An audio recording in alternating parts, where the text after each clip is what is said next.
Hi everybody, welcome back to my channel. Today's tutorial is something I wanted to make for a while now, and I just, life happens, so you get kind of behind on this and that. But anyway, these are little curtain tie backs that I wanted to use for curtains that are hanging over a door, and then also curtains that are behind a couch of mine. You saw in the pictures. Anyway, we have two different kinds here. This one I made using, if I can reach the label, I made using Premier Anti-Peeling Everyday DK. And then this one, I don't have a label for, but this is Kobu yarn. Well, yeah, I do. Hold on just a second.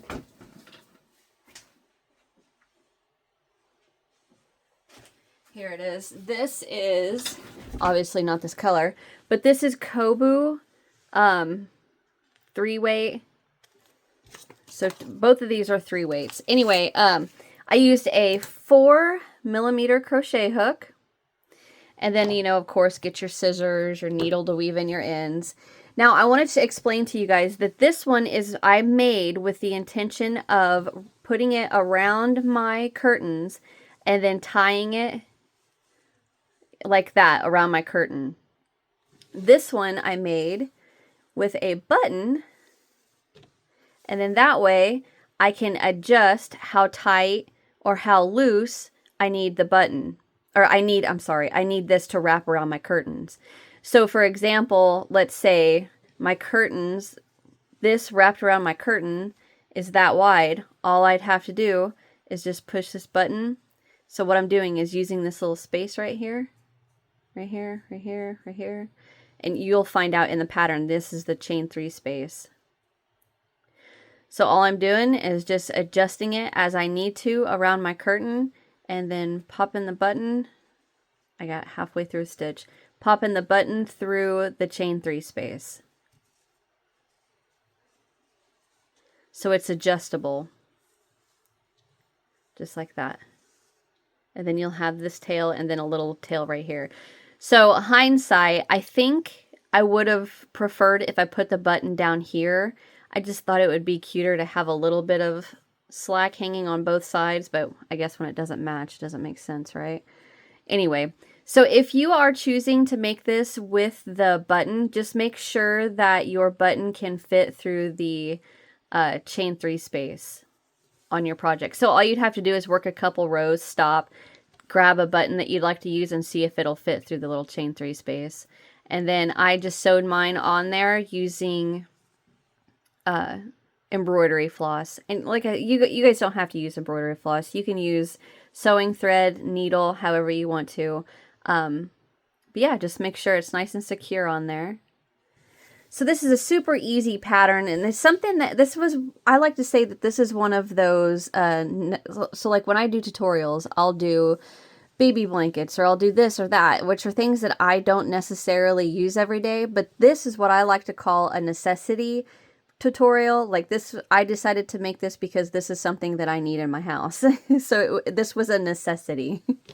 So anyway, yeah, get your supplies together. This is what I have left out of the DK, and then the Premier Anti-Peeling Everyday DK, and then the Kobu, I literally just used some scrap. I didn't use an entire cake. So just get you a cake for this one, and you can get you your yarn for this one, your skein for this one, and your 4mm hook. And you can use any size yarn and hook you want. You don't have to use 3 weight. You can use 4 weight and then use like a 5mm hook. It's just obviously it's going to be thicker. But anyway, all right, that is it. Get your supplies together and let's get started. Okay, to get started, let's get a slip knot on our hook. Make sure you have plenty of tail to weave in. And we're going to start with a chain of 5. 1, 2, 3, 4, 5. We're going to come down to that first chain and we're going to slip stitch to form a ring. So just like that. Now don't get confused between the space. See the 2 holes right there? The one on the top is the the opening from the slip stitch we just slip stitched into, and the one on the bottom is the actual ring that we formed. So if you want to put your fingertips in that ring and pull your tail tight, it'll close up the hole from that slip stitch. Okay, so now we're going to chain 2, and then working over our tail and back into that ring, we're going to work 6 double crochet. 1,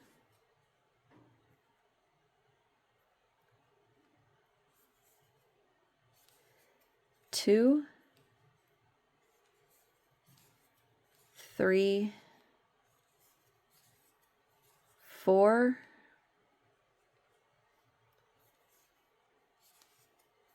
5, and 6. Chain 3, and then we're going to go right back down in there and slip stitch.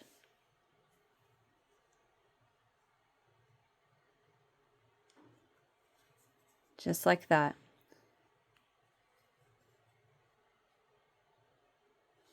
All right, now we're going to chain 2 and turn, and then right into that chain 3 space that we just made, we're going to work 6 double crochet. 1, 2, 3, 4, 5, 6, chain 3, and go right back in there. You may have to scoot your work over a little. Go right back in there and slip stitch around that chain 3. Chain 3. Oh, get some slack here.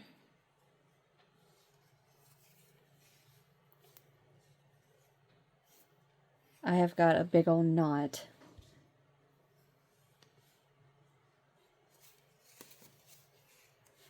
Okay.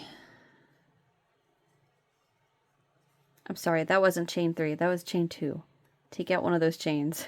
Chain 2, turn, and then around that chain 3 that we just made, 6 double crochet. 1, 2, 3, 4, 5, 6, chain 3. I thought I messed up that last chain 3. All right, now we're going to come right back down into the same chain 3 that we were just working around and slip stitch. Chain 2, turn. Around that chain 3, 6 double crochet. And that's what we're going to repeat over and over and over again. Let's see, that's 1, 2, 3, 4, 5, 6, chain 3, come right back down and slip stitch. Chain 2, turn, and around that chain 3 that you just made, start that over again. Your 6 double, 2, 3, 4, this thing. What is happening?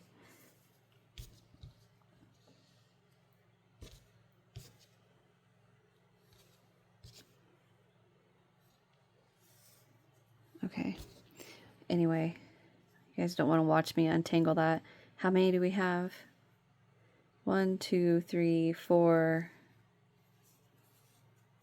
5, and 6.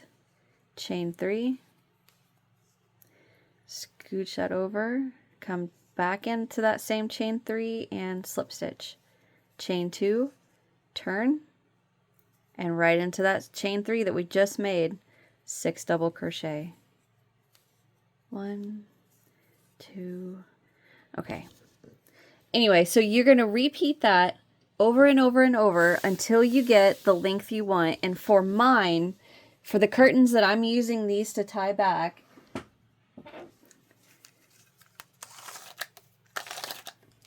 I need mine to measure. So this is my first one, and I'm just going from the very beginning, right there. Oh.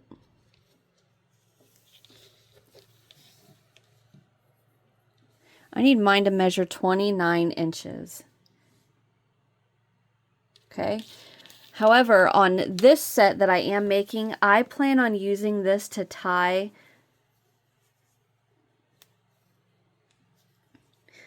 my piece like this around my curtain, whereas this one I made with a button.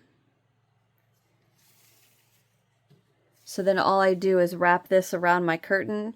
And like I said in the intro, just make sure that your button fits through your little chain 3 space, like that. And the button, so that way that I can, you know, make it as tight as I want it to be. You know, I can, there it is. I can bring this all the way to here and it be, you know, that wide. Or I can bring it back down and it be that wide, or even farther, you know, and it be that wide. So I like the button method better. However, I did want to give you guys the option, you know, if you didn't have a button or you just don't want to sew a button on there, you can just use this to tie. So I've got a little bit more work to work on for this to get mine to 29 inches, just like my first brown one. This is going to be a pain to untangle. And so I'm going to get mine done off camera, and I will come back and we will finish these little projects up. Okay, I'll be back. Okay, so I have worked my piece until it's as long as I need it to be. And like I said, this one is 29 inches, so I can tie it. But once you get, let me take that out. Once you get your last little fan piece done, we're going to go ahead and still work that chain 3. Come down and slip stitch. Chain 1, pull up a loop, and cut. And then, once you get it done, we are going to weave in our ends, or, well, weave in your ends, and then if you're wanting to add your little button, I thought it was cuter just to bring that button up a little bit, and then I sewed it on with embroidery floss, but you can use sewing thread. It doesn't have to be embroidery floss. And then, you know, whenever I put this around my curtain and then button it, I just thought it was a little, you know, cute to have a little bit hanging here, plus, you know, whatever you need for the slack to get the, you know, this tight around your curtain. But you don't have to. You can put your button right here and, you know, button it anywhere. Here, let me do this. You know, just hold it like this and button it however you want, so then you only have one strand hanging. Actually, thinking about it, that would be kind of cute. I should have done that. Anyway, all right, so I'm going to get my ends weaved in.